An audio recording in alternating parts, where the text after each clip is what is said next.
Assalamualaikum warahmatullahi ta'ala wabarakatuh. Hamdan katsiran mubarakan lillah. Asyhadu an la ilaha illallah, asyhadu an Muhammadan abduhu wa rasuluhu la nabiyya ba'dah. Orang-orang mulia di sekitar Rasulullah SAW begitu banyak dan sangat-sangat inspiratif bagi kita. Tamu kita yang mulia hari ini adalah seorang sahabat.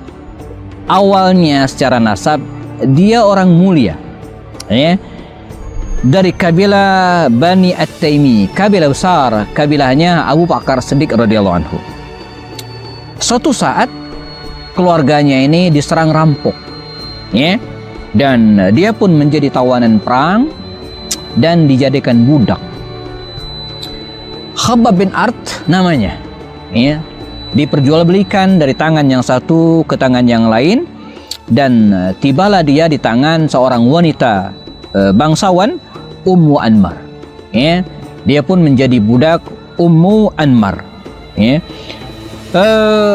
Khabbab bin Art seorang pemuda yang memiliki fisik yang bagus dan tenaga yang kuat, dan dia juga punya kepandaian membuat senjata perang, seorang pandai besi. Oleh Ummu Anmar, dia melihat kemampuan Khabbab bin Art ini, akhirnya Khabbab bin Art ini disekolahkan, gitu kira-kira oleh bosnya ini, Ummu Anmar ini ke seorang pandai besi yang sangat ahli. Nah, sekian lama kemudian jadilah Khabbab bin Art ini seorang pandai besi yang mampu membuat sekian banyak senjata, Dan untuk waktu itu hal-hal seperti ini, senjata-senjata sangat diperlukan, dan diberikanlah fasilitas oleh Ummu Anmar, dibuka semacam kios atau tempat, kalau sekarang mungkin bengkel barangkali, untuk membuat senjata-senjata perang tersebut, dan Khabbab bin Art lah yang mengelola tempat tersebut, sehingga terkenallah Khabbab bin Art ini sebagai seorang yang pandai membuat senjata, sampai akhirnya dengan ketika Rasulullah SAW mendapatkan wahyu, dan Abu Bakar Siddiq pun termasuk orang yang di awal-awal menyebarkan dakwah bersama Rasulullah SAW, Khabbab bin Art dengan kejernihan hatinya pun memeluk Islam. Namun ketika keislamannya diketahui oleh Ummu Anmar dan tokoh-tokoh Quraisy lainnya, sebagaimana yang lainnya, dia pun disiksa dengan beragam siksaan. Ini pelajaran bagi kita teman-teman sekalian dimanapun berada, bahwa seberat apapun ujian yang kita hadapi hari ini dibanding dengan apa yang dihadapi oleh para sahabat Nabi dulu, itu tidak seberapa. Kita simak dialog antara Umar bin Khattab radhiyallahu anhu dengan Khabbab bin Art ini suatu saat. Kata Umar bin Khattab setelah jauh hari kemudian, setelah Umar menjadi khalifah tentu saja, kata Umar, "Ya Khabbab." Karena Umar tahu bahwa dia juga termasuk orang yang sering menyiksa para sahabat Nabi dulu, sebelum dia masuk Islam. "Ya Khabbab, ceritakan kembali penderitaan yang kau alami dulu, ketika disiksa oleh tokoh-tokoh Quraisy pada saat itu." Kata Umar memancing. Maka Khabbab mengatakan, "Lihatlah punggungku ini." Dia membuka pakaian belakangnya, punggungnya, dan Umar dengan mata yang hampir meneteskan air, "Wallahi," kata Umar, "demi Allah, saya belum pernah melihat bekas luka separah ini." Kata Khabbab, "Iya, bagaimana tidak parah? Karena dulu aku diseret di atas timbunan bara api yang menyala." Jadi disiapkan bara api yang menyala, teman sekalian. Khabbab bin Art ini punggungnya ditelentangkan demikian rupa dan diseret sedemikian rupa, dan tidak ada yang sungguhnya yang memadamkan bara api itu adalah tetesan darahku. Masya Allah, luar biasa bara api, kemudian tubuh Khabbab bin Art diseret. Nah, yang bikin bara api itu padam itu adalah tetesan darah yang menetes dari punggung Khabbab bin Art radhiyallahu anhu. Begitu siksaan yang luar biasa, Dan Pernah dalam kisah yang lain ketika Khabbab bin Art menemui Sayyidina Umar bin Khattab radhiyallahu anhu dan dia minta izin agar dibolehkan untuk duduk di suatu tempat, ya. Kata Umar bin Khattab, jangan duduk di sini. Ya, mengapa? Karena tidak ada orang yang, ya, ma'alal ardi ahadun ahqu bihadzal majlis. Jadi enggak ada orang yang boleh duduk di tempat ini min hadzal majlis illa rajulun wahid, kecuali satu orang. Jadi saya ulang ceritanya, Khabbab, ya, pengen duduk di sebuah majlis, tempat duduk di masa Umar Khattab. Kata Umar, ma'alal ardi ahadun ahqqu bihadzal majlis. Tidak ada orang yang berhak untuk duduk tempat ini illa rajulun wahid, kecuali satu orang. Apa kata Khabbab? Man huwa ya amirul mu'minin? Siapa dia Umar? Siapakah dia yang berhak? Kata Umar bin Khattab, huwa Bilal. Bilal. Hah? Kenapa? Ada apa dengan Bilal? Kata Umar bin Khattab radhiyallahu anhu, karena dulu Bilal telah mengalami siksaan yang sangat dahsyat. Ya, kita tahu, ketika bicara tentang Bilal bin Rabah, maka berbagai siksaan, bahkan dia pernah mengatakan, saya tidak pernah mendapatkan siksaan lebih kecuali telah dialami oleh orang lain. Jadi Bilal itu, ya, pernah merasakan berbagai siksaan yang pernah dialami oleh orang lain. Kata Khabbab, tidak, ya, saya lebih berhak, ya, menempati majelis ini, tempat duduk ini, daripada Bilal. Mengapa? Sebab dulu Bilal, walaupun disiksa habis-habisan oleh orang-orang Quraisy, ya, ditindih batu besar, dijemur di padang pasir Sahara, tapi Bilal ada yang membelanya, ada yang menyelamatkannya. Siapa? Abu Bakar Siddiq. Nah, saya nggak ada, kan? Saya nggak ada yang menyelamatkan saya, gitu kan? Kecuali keteguhan prinsip dan keimanan itu. Umar tertunduk dan kemudian akhirnya mempersilahkan Khabbab bin Art duduk di tempat tersebut, ya. Dan begitu dahsyatnya ujian yang dialami Khabbab bin Art ini, ya Rasulullah, sampai dia hampir tidak kuat dan kemudian mengadu kepada Rasul sallallahu alaihi wasallam. Saya bacakan riwayatnya dari dengan sanad sahih dari Imam Bukhari radhiyallahu anhu, ya. Dikisahkan oleh Khabbab bin Art sendiri. Ataitun Nabiyya sallallahu alaihi wasallam, suatu saat saya mendatangi Rasul sallallahu alaihi wasallam. Saat itu Rasulullah sedang berdiri di zilil Ka'bah, ya, di pinggiran Ka'bah, ya, berteduh di pinggiran Ka'bah. Wa qad laqina minal musyrikin syaddah, ya. Saat itu kami, ya, belum lama disiksa habis-habisan, ya, oleh orang-orang kafir Quraisy. Faqultu ya Rasulullah, ya, begitu luar biasa siksaan tersebut sampai saya mengatakan, kata Khabbab bin Art, ya Rasulullah, ala tad'u Allah. Ya Rasulullah, kalau bahasa hari ini, tolong doain dong kepada Allah. Kondisi kami sudah begini rupa luar biasa, ya. Apa kata Rasulullah, ya? Laqad kana man qablakum la yumshatu bimishatil hadid.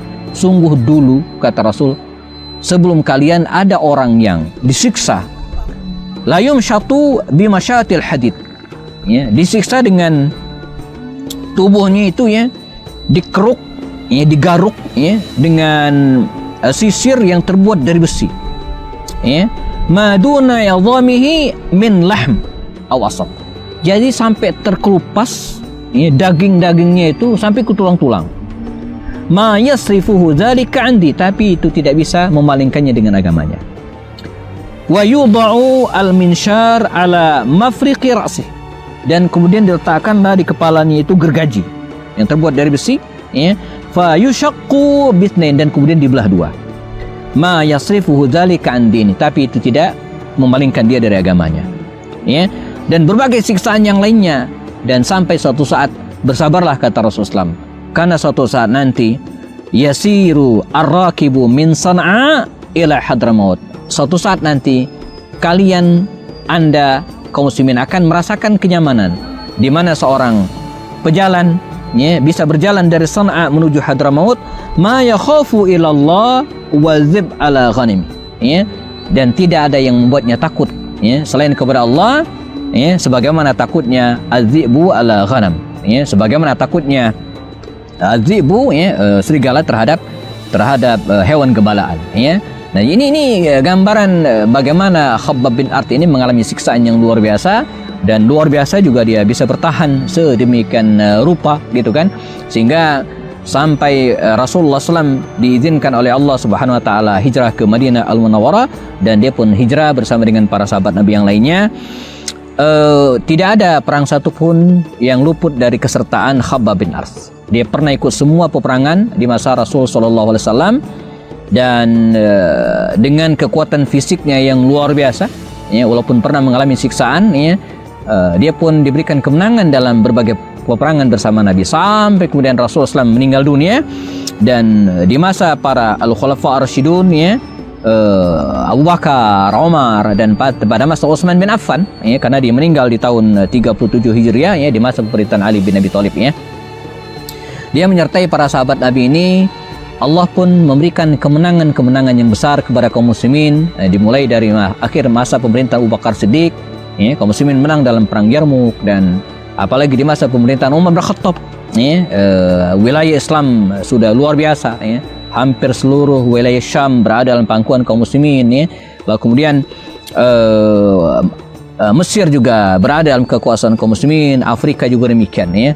Kaum muslimin hidup dalam kecukupan, dan termasuk juga dengan Khabbab. Khabbab, ya, hidup dalam kecukupan. Namun justru pada masa kecukupan ini dia dihantui berbagai macam kegelisahan. Mengapa demikian?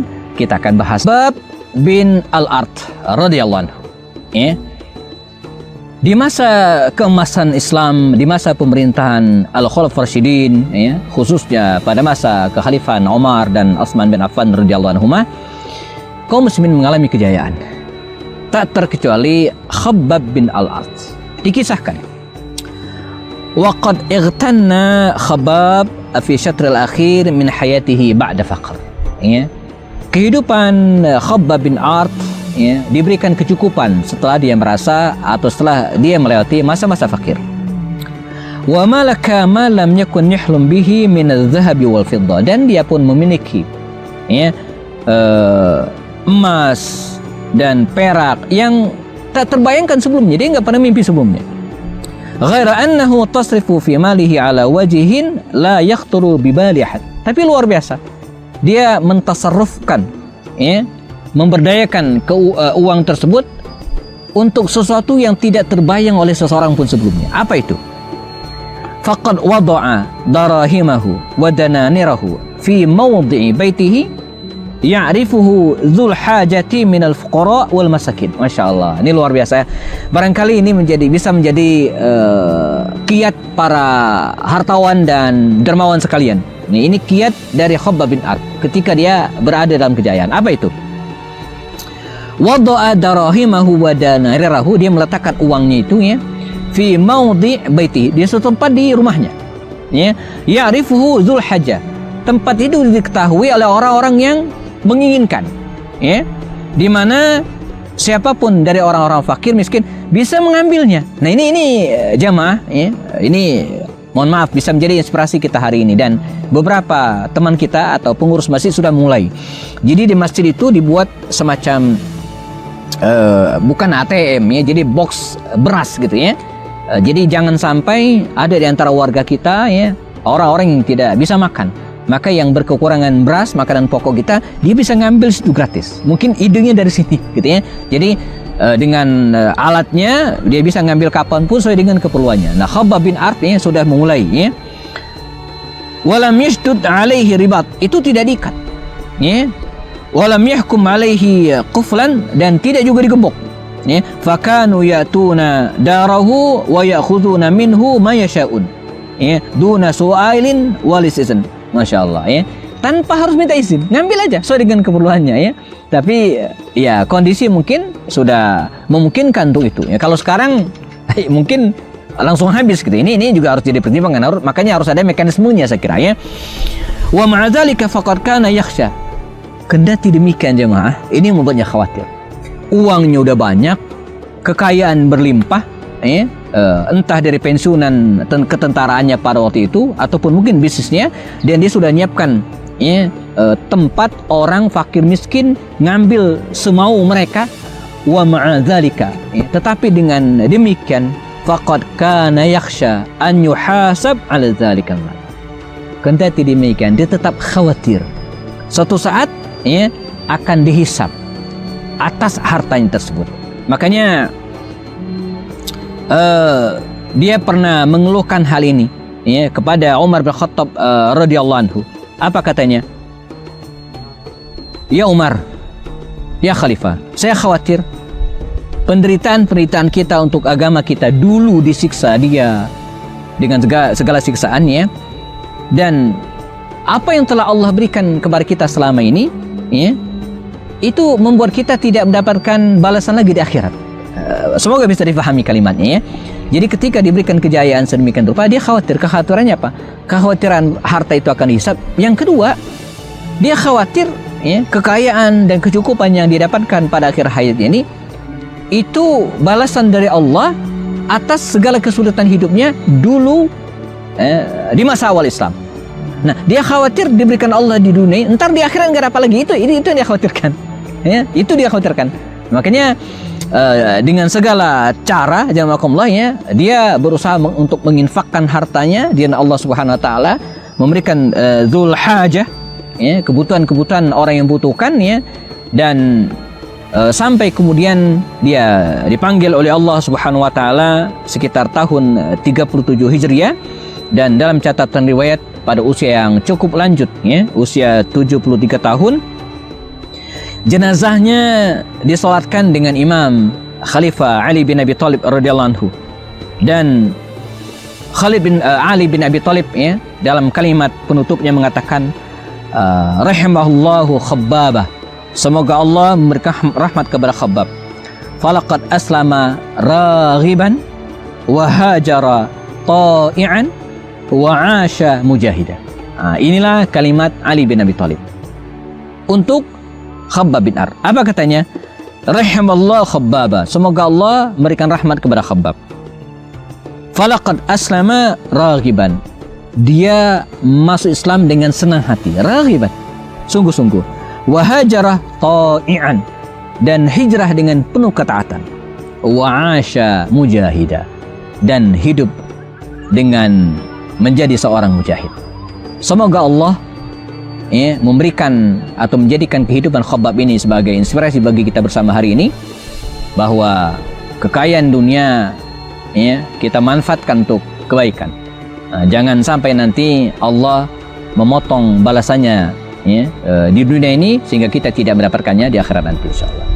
Jazakumullah khairan. Kita ketemu lagi pada sesi berikutnya bersama saya Hipani Bastani. Assalamualaikum warahmatullahi wabarakatuh.